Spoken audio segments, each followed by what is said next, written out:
ground. For Rabbi Cohen, this was the first real sign that he beheld that day that there was something different about this storm.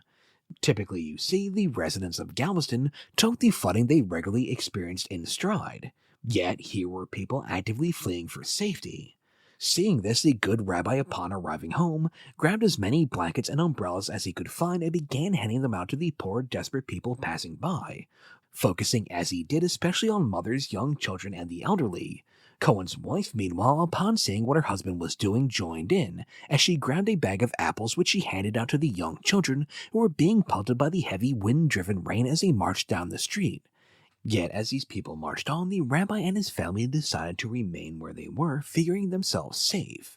So, once they had given out everything they had on hand to the people passing by, the couple retired to their home to have lunch with their children, a meal they ate by candlelight as the power was out.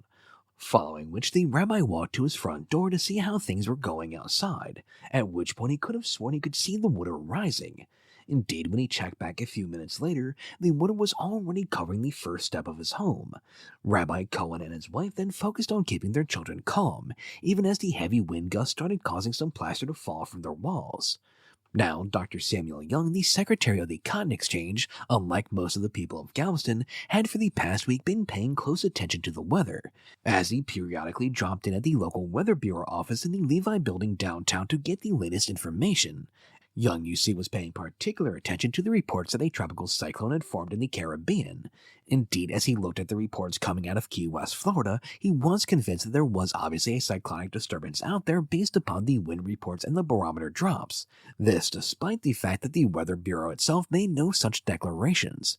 Dr. Young then saw the unusually high waves that had been hitting Galveston's coast since Wednesday, and the increasing wind they had felt on Friday, as simply more evidence that a tropical cyclone was heading their way. A conclusion that he came to despite the Weather Bureau failing to make such a declaration themselves. For Dr. Young, then, there really was no doubt. He even, at the urging of some friends, made his own calculations based upon the information he had gathered from the local Weather Bureau offices. Young then worked out that this storm was likely coming from somewhere south of Cuba, and based upon the data he had gathered and his knowledge of how such storms behaved, Young calculated where he thought it was heading. In doing so, he made one crucial error in, quote, placing the course too far to the east, as he predicted the storm would strike the mouth of the Mississippi, thereby sparing their little island home that lay a ways to the west of where the worst of the storm would land. At dawn on the 8th, though, Dr. Young found himself on the shoreline alongside Isaac Klein watching the waves. Waves that once again convinced him that a cyclone was heading their way. He in fact was so convinced that despite the Weather Bureau's prediction otherwise, he sent a telegram to his wife who was out of town at the moment with their children. At this moment, Dr. Young's family were actually making their way back home aboard a South Pacific train. His message to his wife, though, would alert them of his belief that there was a great storm headed for Galveston, so he asked her to stay in San Antonio, where he expected she would receive this message, until he sent word that it was safe for them to come home. 7-year-old Louise Hopkins, meanwhile, knew nothing about these forecasts or signs that a storm was heading her way. All Louise was worried about was she had just finished her first week of first grade, and it was the weekend, which meant she now had the chance to have fun and just be a kid. So she put on her quote-unquote Saturday dress, the one she was allowed to get dirty, and went out to play with her friend Martha, who lived across the street. While their mothers were busy with various chores about the house, the girls then played outside, thankful that the brutal heat they had been plagued with all summer had finally broken. Neither girl saw the dark clouds of the winds as any kind of warning or threat, nor were they all that worried when their street started to flood with water from the Gulf, as all this meant was their front yards were now the beach. Yet as the water continued to rise and they saw various toys, bits of clothing, and various boxes getting swept along in the current, Martha decided it was best to return home before the water got too deep for her to make it across. Louise then, with her playmate gone, headed back inside to find her mother hauling sacks of flour, sugar, and coffee up to the second floor of their home. A strange sight to see and a sure sign that her mother expected the water to keep rising. The young girl also took note of how her kitten was unusually restless and constantly by her side that morning, as if it sensed that something was wrong. Louise herself, though, didn't really seem all that concerned. She was more than anything just fascinated by all the unique things going on around her that morning. However, after her mother got all the food up on the second floor, she did something that little Louise thought was unimaginable, as she started chopping holes in the very floors that she'd always taken such good care of. This hole chopping was actually done by multiple people all across Galveston in an apparent attempt to keep the Wooders from lifting their homes off their foundations. For Louise, though, her mother's shocking actions and the still rousing Wooder combined to make her feel worried for the first time that day.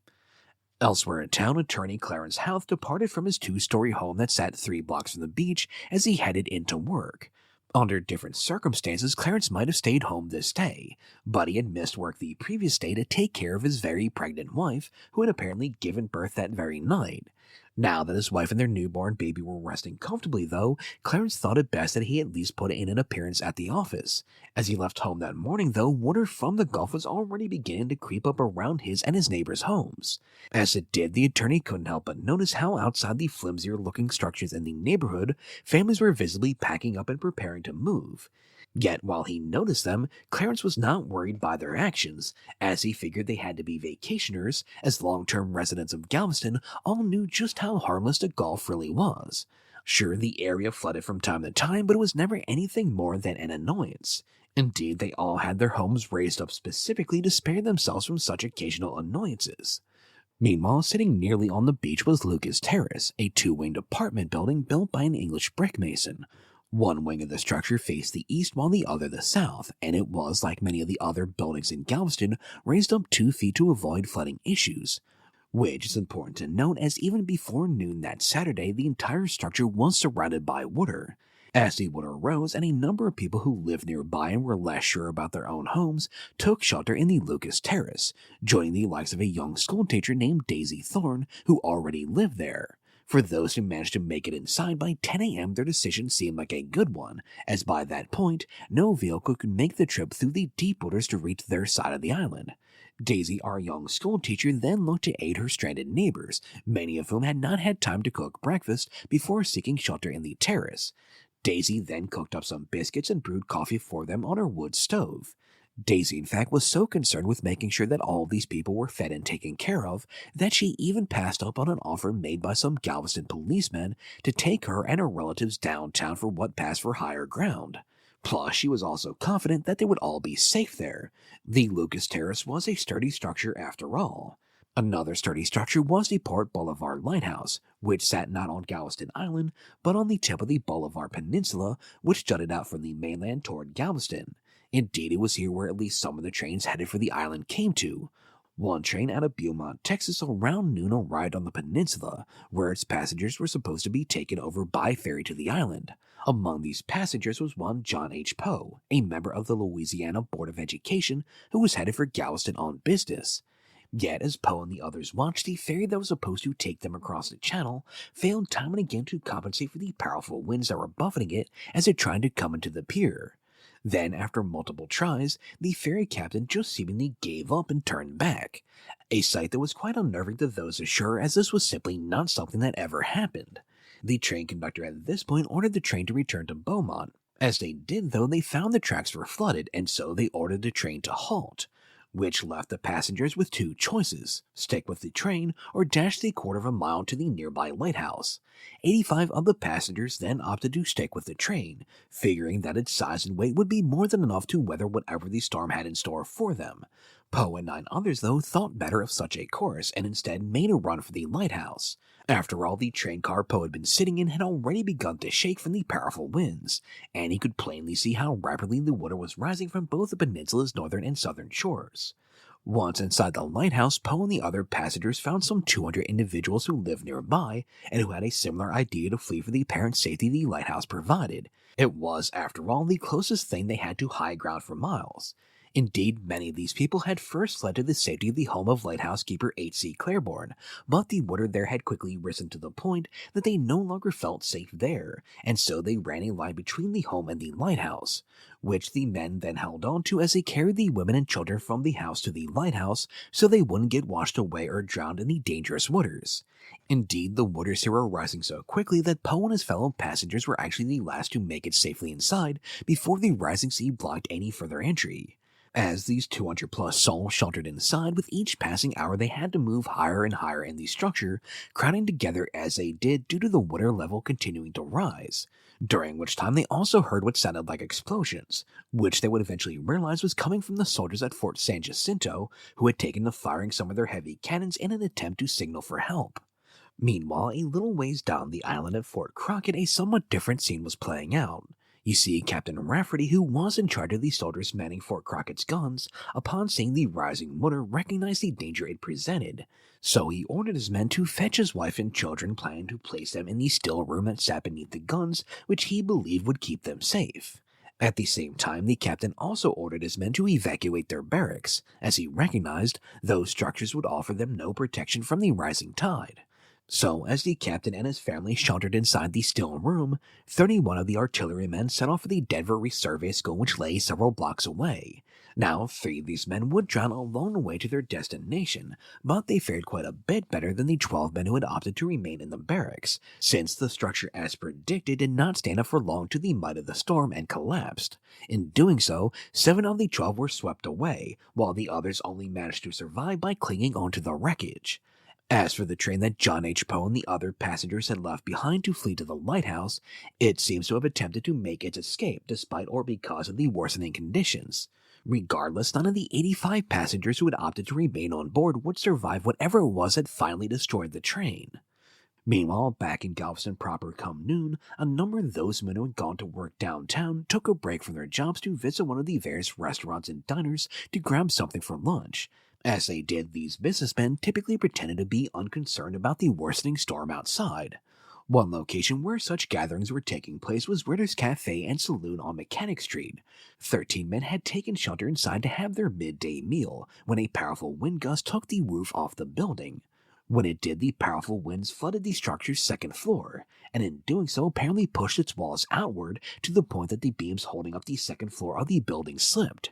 When this happened, everything including the heavy desks and printing presses located on that floor came crashing down onto the men dining below.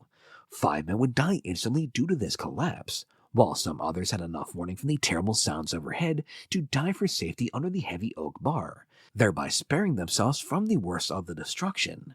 In the aftermath, a black waiter was sent out to find a doctor, only to drown in the rising waters without ever reaching assistance.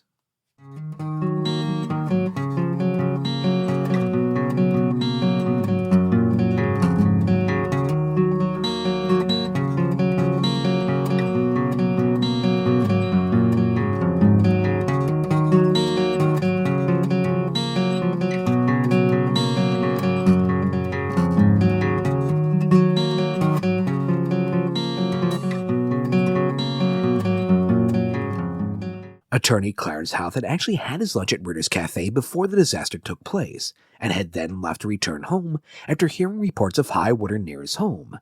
Now, Clarence at the time assumed such stories were exaggerations, but he still felt it best to go check on his wife and their new child. On his way home that afternoon, the attorney would have to wade through water which in some spots came up to his shoulders. Yet, despite this, upon getting home, Clarence simply changed into some dry clothes and lit a cigar as he settled into his favorite chair, as apparently he, like so many other residents of Galveston, was still unworried about these rising waters, as they had seen flooding and stormy weather before, and each time they did it had never proven to be anything to worry about. So they were not about to worry about this latest occurrence. I mean, sure, some of the smaller houses near his had already been washed off their foundations, but still, all past experience told him the worst by this point was over, and soon the water was going to start receding. Meanwhile, downtown at 2:30 that afternoon, Isaac Klein penned an urgent cable to Willis Moore, the head of the National Weather Bureau in Washington, to alert him of the terrible situation unfolding in Galveston and the immediate need of relief, as he warned Moore that the city was rapidly flooding and he anticipated a significant loss of life as a result. Isaac then tasked his brother Joseph with bringing this message to the telegraph office to see that it was sent out immediately.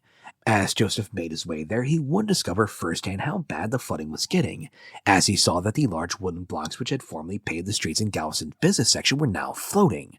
Then, when Joseph finally managed to wade his way through these waters to the Western Union Telegraph Station, he learned that their wires had been down for 2 hours at this point. So he headed back out into the storm to go to the nearby Postal Telegraph office, only to learn that they were in the same situation. Joseph then returned to the Weather Bureau's offices in the Levi building, at which point it dawned upon him to make use of the newfangled telephone they had there. Joseph then got into contact with an operator, who he had to convince to set up a long-distance connection to the Houston Western Union Telegraph Office, stressing the emergency of the situation and the importance of his message to get ahead of the 4,000 other individuals who were attempting to make calls in that moment. Once he got into contact with Houston, as the telephone lines connected,